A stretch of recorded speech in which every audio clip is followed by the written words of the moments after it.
Welcome to the Trade Talk Showcase on Brownfield. I'm anchor reporter Megan Grebner. With us is Matt Nelson, channel technical agronomist. Hello. Hey, thanks for having me. Good to see you. 2020 has been a pretty interesting year as farmers are wrapping up harvest across most of the Corn Belt and around the country. Talk to me a little bit about some of those lessons that they need to take as they're evaluating their harvest data from 2020. Absolutely. If harvest was a candy, it would be a circus peanut. No offense to you if you like those. Most of us do not. We really saw everything this year, right? We had very uneven planting conditions, very dry midsummer weather, a severe drought across parts of the Midwest through most of the summer. And depending on where you lived, a derecho, a land hurricane that came in and affected your crops. So looking at your harvest data, there are really a few things that I would look for. One would be the effects of environment. So looking at soil type as you go and look at yield maps. I've seen very large differences depending on either soil texture, location on the landscape. Things like that really showed up this year as we look at yield maps. Be something we've seen a lot of reduced yields near the edges of fields this year, edge effects. So I would really look for products that did well in a year like this year, because odds are if we're dry again next year, this stress.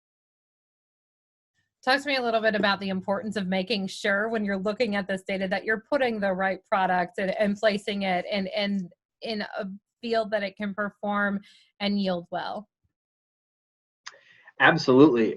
Product placement is essential. An analogy I like to use is you wouldn't take a Jeep to the racetrack, and you also wouldn't take a Ford Mustang to go off-roading. Both of those are good vehicles, good cars, but they have certain situations in which they'll thrive. And we've seen that with products this year.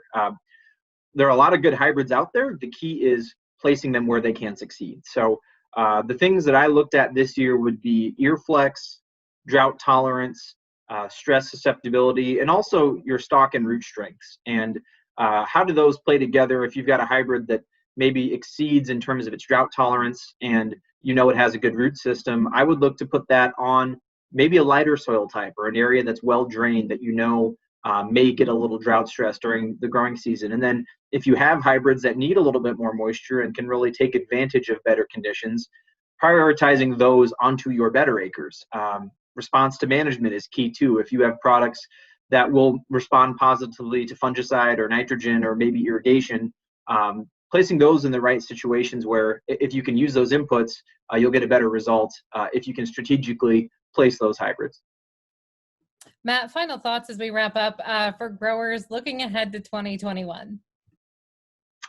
Yes, a couple of things to keep an eye on. So the first would be your nutrient management program. If you were dry in 2020, that's going to change how much nutrients were lost or taken up by the plants. So that can change your fertilizer plans. The second would be pest pressure. We saw some increased insect pressure across parts of the Corn Belt. I would be prepared to maybe manage those for this next year. I think the biggest one is our soil moisture. We entered 2020 with a very full profile. That sponge was full of water. At this point, I would say we're probably a quarter to half of where we were at the start of the spring last year. So if we're going to be that dry as we carry into spring, I think that really affects our input decisions, the products that we want to plant. And I think we need to keep that in mind as we try to set ourselves up for 2021. Matt, if folks want to find out more information and start to make those plans for the upcoming growing season, what's the best way for them to do so? Absolutely. I would go to www.channel.com. You can also find us on Twitter at Channel Seeds. That's going to be a great location for a lot of our agronomic info. Matt, great to speak with you and have a great day. Thank you so much. Take care. That's Matt Nelson, channel technical agronomist. And I'm Megan Grebner for Brownfield.